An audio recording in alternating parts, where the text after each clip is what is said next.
There are vastly different estimates about what we're going to have in the next 5 years, between 21 billion and 50 billion connected devices. Why don't we open with kind of, since you know more about it than me, what that looks like and how our lives are going to shift? Well, you know, the definition of connected today is rather simple. It's a radio frequency product that's active, that transmits and receives. That's pretty much what we're looking at. Most of it, a great deal of it's at 802.11. These are in the low gigahertz bands. Some of it sometimes we look at Bluetooth, a slave device. But we look at a connection between sort of you and me. Where we're going when we have those billions is a connection between all of us that isn't just between you and me, but inherently is between you and all of them, and simultaneously, because I'm connected to you, I'm connected to all of them. That mesh network version of the Internet of Things, one in which everything is available based on certain rights, is the next generation of the Internet of Things. Well, that sounds exciting, and it sounds scary. It sounds a little scary. I was going to get to that. But isn't that what the Internet is? I'm connected to the Internet, but I'm connected to everybody that's on the Internet. Currently, we think of most of our appliances, if you will, the Internet of Things appliances, often as bound between 2 points. The best would be our Bluetooth headset and our phone. That, to us, that's our personal Internet. But there won't be a personal Internet. Everything will be bound to everything, and in some cases, in the best cases, our communication systems will aid each other so there won't be empty spots, because ultimately with limited spectrum, our challenge is going to be to make sure that all of us can find sufficient bandwidth for communication and sufficient signal in a crowded world to be able to message in and out. And to do that, we're going to have to cooperate in a way that we don't currently with radio frequency. Right. We're going to get to that. Let's start I got to it early. And that's a steep challenge. How is it, including autos, going to help us? Well, I think the automobile, if that's what you're leading to, that's the Neanderthal of the Internet of Things. The automobile, they're always trailing edge of technology. Now, I say that because I was in the auto electronics business. In order to work in an automobile, we think of ourselves as, one, you have to be much more robust. The fact is, the amount of cars on the side of the road is rather de minimis, and half of them are because they deferred maintenance or ran out of gas. So when you look at the reliability of an automobile, it has to be technology that's extremely well tested.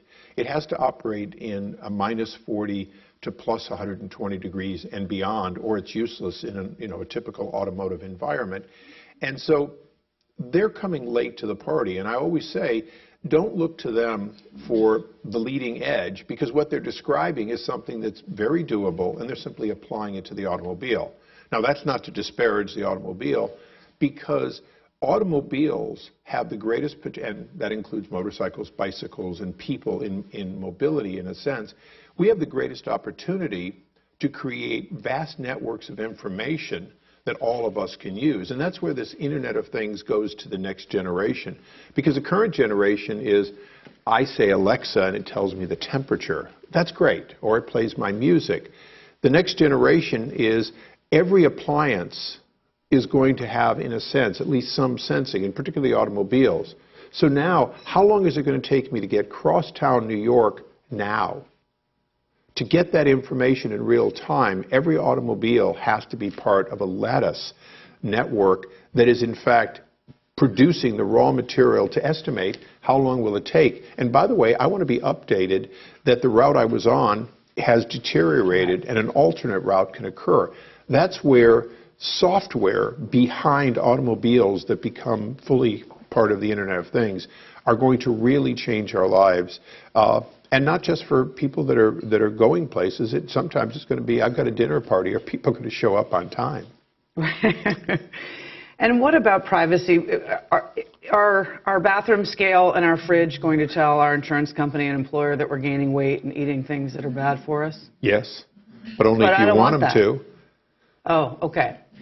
But the data often is owned not by us, but by the companies that we buy the devices from? Not really. The question of who owns the data is always yours. At some point, all of us sign away those rights. One of the questions, and this is truly a judiciary question, is what is your right to know and understand what you're signing away? Now, you have to read those little small letters. Well, but you know what? One of the challenges is that we have a generation that says, I don't care, right, and they don't read it.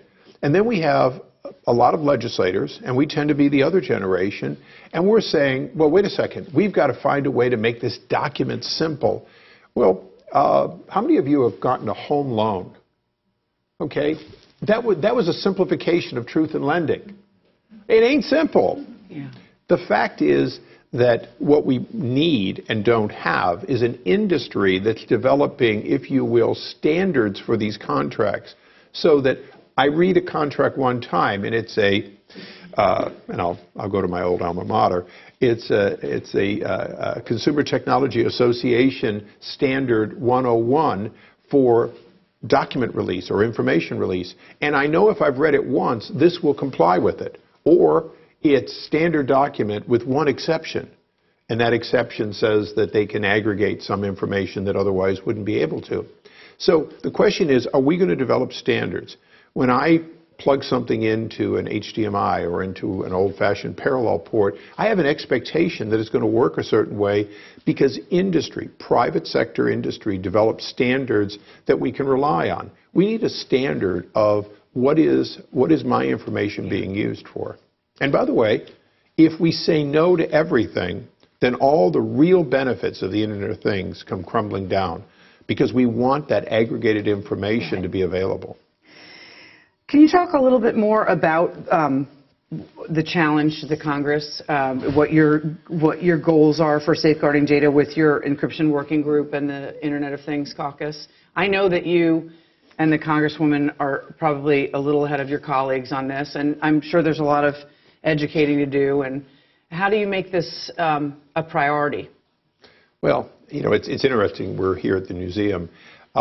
You know, First Amendment is an interesting term because people don't understand that it means multiple things. We'll leave freedom of religion out for a moment.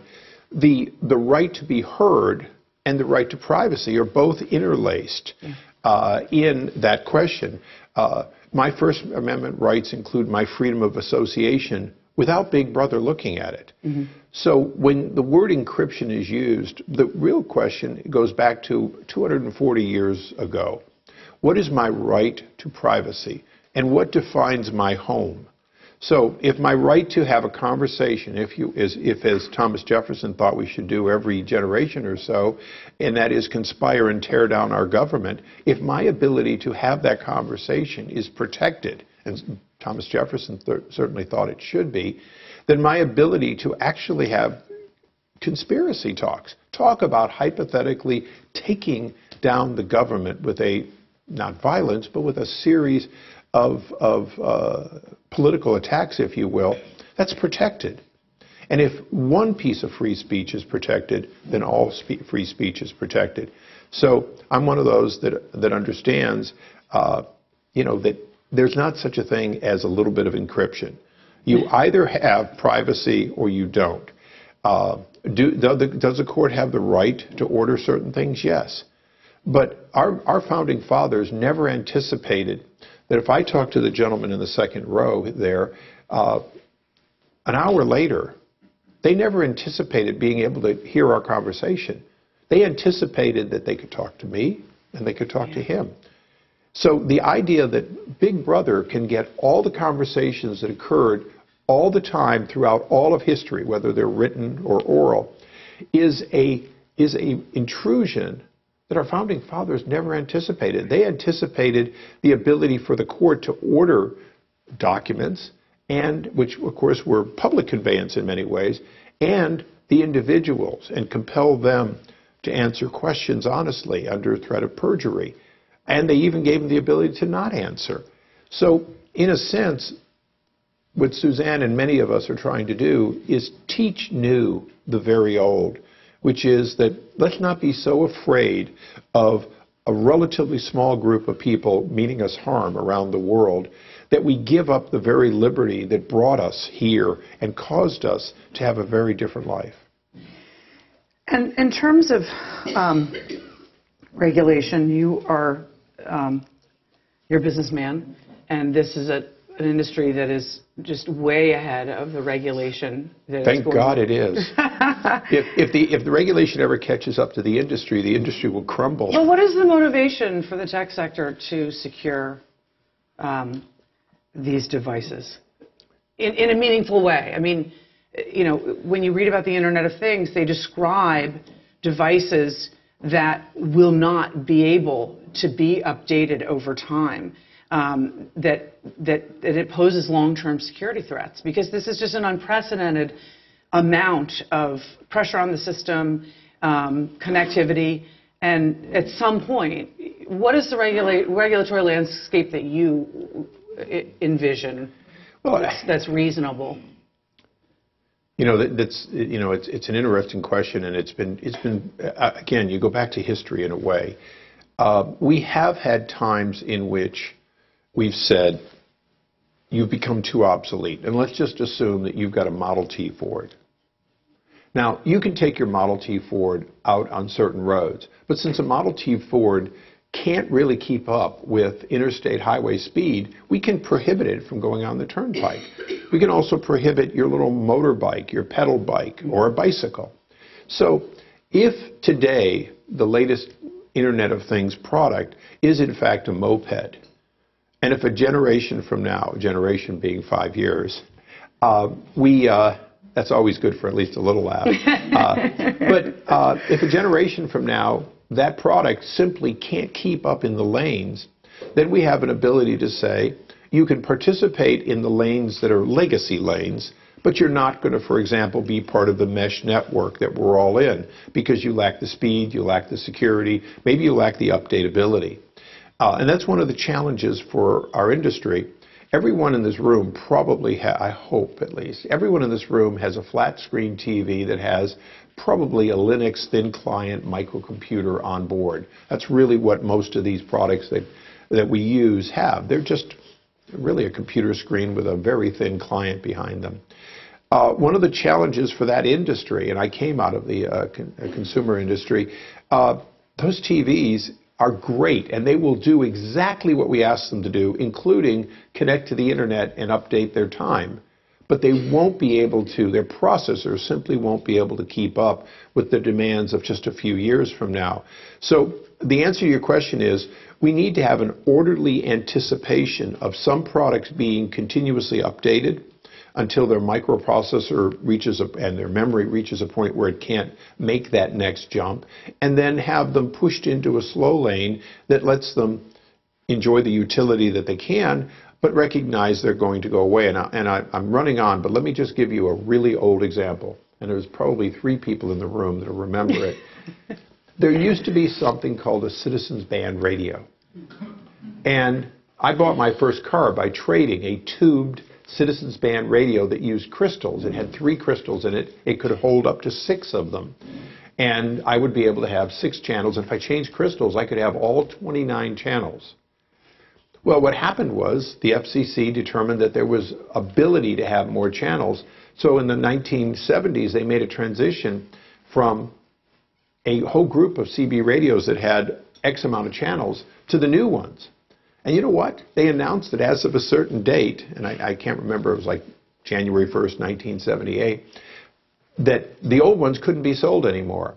You should have seen the fire sale for the old ones at the Consumer Electronics Show. You could have bought, the packaging would have cost you more than the product. We do have to realize that we're going to have that, and particularly when we look at bandwidth, because we're going to reallocate some bandwidth today to more mundane things. Well, in fact, you know, today, I mean, I'm looking forward to 28 gigahertz communication, something that satellites are doing, being used terrestrially. Just to give you a perspective, when I came to Congress, the idea that we would be using 5 gigahertz hadn't yet come out. We were As a matter of fact, when I was a kid, and let me rephrase it, when I was an adult, the only thing we thought 2.4 gigahertz could be used for was cooking food in our radar range and the police pulling us over and giving us a ticket. Today, we could not live without that particular frequency bandwidth because that's one of the keys to 802.11. Okay, so this Internet of Things is going to depend largely on unlicensed spectrum. Are we going to have enough? Consumers expect connectivity at a low price. Can we continue to expect that long term? You know, that's the greatest challenge for the FCC. They have an obligation to allocate bandwidth to the highest and best use. And they need to fight stronger to tell Congress, particularly some of the budget hawks in Congress, that the highest and best use is not always determined by who will pay the most money. The fact is, cellular auctions have given us a lot of money, but the conductivity that we depend, including, quite frankly, the cellular data, if it wasn't for 802.11, there isn't enough bandwidth. So it's free spectrum that's moving more data than cellular spectrum today. And that's a model for, it should all be free if we can coexist. And business models should not be based on exclusive bandwidth. Business models should be based on what you add in value to what is, in fact, free to the people. Now, that's pretty highfalutin, and it's not going to happen overnight.